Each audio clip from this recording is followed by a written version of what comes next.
হাগ্ৰামা মহিলা পৰিষদৰ দুৰ্নীতিৰ কথা কৈ আছিল। এই ক্ষেত্ৰত আপোনালোকে কেনেধৰণে ব্যৱস্থা লয়? নাই, দুৰ্নীতি মানে অগাধ দুৰ্নীতি। কোনো এটা ডিপাৰ্টমেণ্ট নাই য'ত নেকি দুৰ্নীতি হোৱা নাই।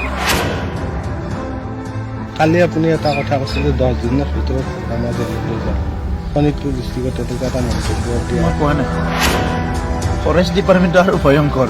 মানে সিটোত ইমান কৰোৰ টকা লুটিলে আমাৰ DFO সকলে, DFO সকল জড়িত আছে।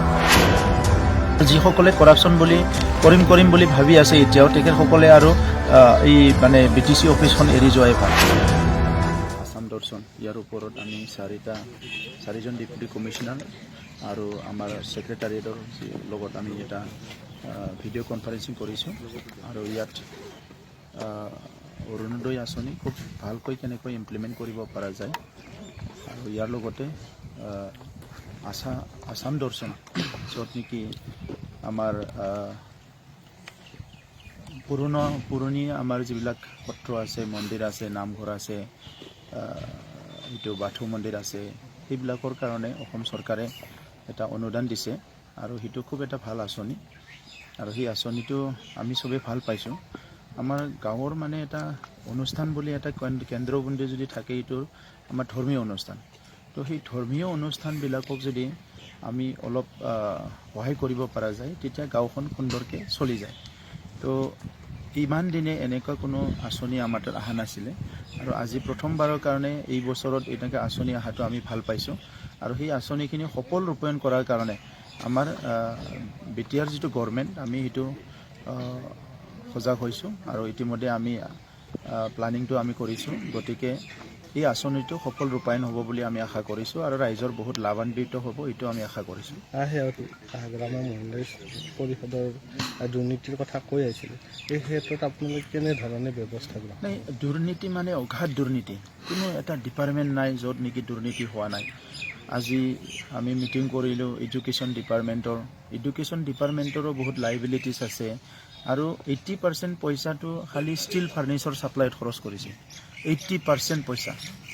গতিকে এডুকেশ্যনটো ঠিক কৰিব লাগিলে অকল ষ্টীল ফাৰ্নিচাৰেদি আপুনি কেনেকৈ ঠিক কৰিব? তাত আৰুতো বিভিন্ন কম্পনেণ্ট আছে নহয়।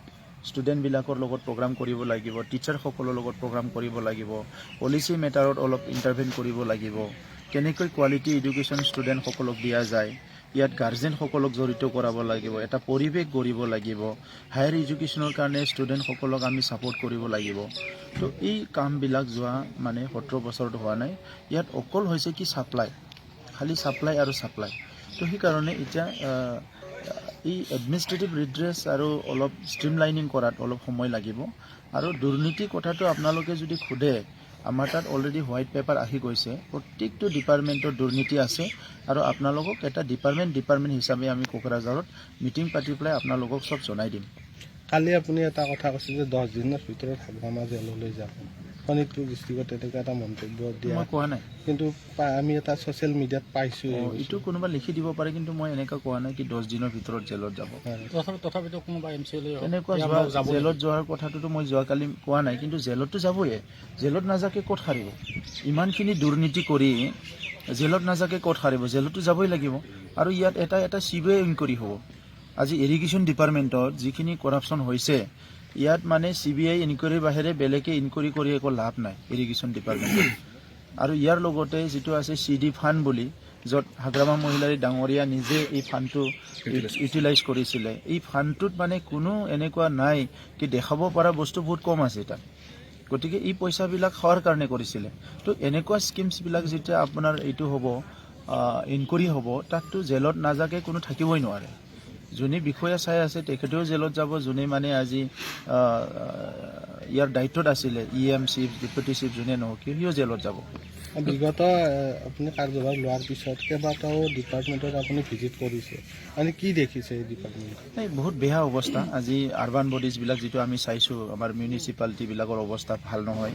আৰু হেল্থ ডিপাৰ্টমেণ্টত চাইছোঁ আমি, হেল্থ ডিপাৰ্টমেণ্টতো তেনেকুৱা হস্পিটেলৰ মানে ইউৰিনেল লেট্ৰিনে বন্ধ হৈ থাকে। তাতেতো চুৰ কৰিব লগা বস্তু নাই, তাতে তালা মাৰি থবৰ কাৰণে। তো ইয়াতে আপুনি ভাবিব পাৰে মিউনিচিপালিটি অফিচৰ মানে অৱস্থা ভাল নহয়, মকৰা জাল বান্ধি আছে। যিটো মিউনিচিপালিটি অফিচে মানে গোটেই টাউনখন চাব লাগে, সি নিজে যদি মকৰা জালৰ তলত থাকে, বেলেগক কি চাব? চ' তেনেকুৱা অৱস্থাত আছে আৰু এইটো বিশেষকৈ মানে গাৰ্জেন নোহোৱা নিচিনা হৈছিলে যোৱা 17 বছৰত আৰু এতিয়া এই অৱস্থাটো আমি হ'বলৈ দিব নোৱাৰোঁ। সেইকাৰণে প্ৰত্যাহ্বান আছে। 17 বছৰৰ আৱৰ্জনা দূৰ কৰাৰ কাৰণে এটা সময় ল'ব, কিন্তু দূৰ কৰিব নোৱাৰা বুলি একো কথা নাই। যিসকলে যিহেতু আমাৰ বালি খনন আছে, এই ক্ষেত্ৰত বিভিন্ন অবৈধভাৱে চলি আছে। সেইটোতো আৰু ভয়ংকৰ, সেইটো ফৰেষ্ট ডিপাৰ্টমেণ্টটো আৰু ভয়ংকৰ। মানে সেইটোত ইমান কৰোৰ টকা লুটিলে আমাৰ DFO সকলে, DFO সকল জড়িত আছে। আজি তেখেতসকলে আমাক ফাইলবিলাক ওলাই দিয়া নাই, কিন্তু আমি তথ্য পাতিবিলাক চব পাই গ'লোঁ।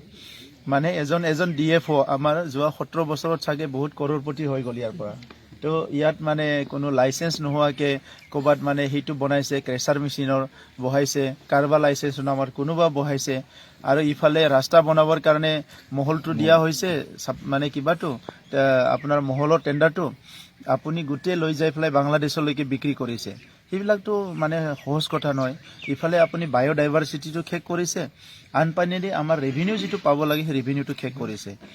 গতিকে এইবিলাক ডিপাৰ্টমেণ্ট আজি ইয়াত যিখিনি ৰেভিনিউ আহে, ফৰেষ্ট ডিপাৰ্টমেণ্টৰ পৰাই আমাৰ বছৰত মানে 100 কোটি টকা আহিব লাগে, মানে ৰেভিনিউ যিটো আমি দেখিবলৈ পাইছোঁ, আৰু সেইখিনি কৰা নাই। গতিকে ইয়াত আমাৰ যোৱা চৰকাৰখনৰ নেতাসকলে নিজৰ মানে মানুহবিলাকক ৰাখিবৰ কাৰণে সেইবিলাক মানে এৰি দিছিলে। চব বজাৰ সমাৰৰ পৰা আদি কৰি চব মানে তেখেতসকলে নিজৰ পাৰ্চনেল বেনিফিটৰ কাৰণে ইউজ কৰিছে। সেইকাৰণে ৰাইজৰ একো নাই।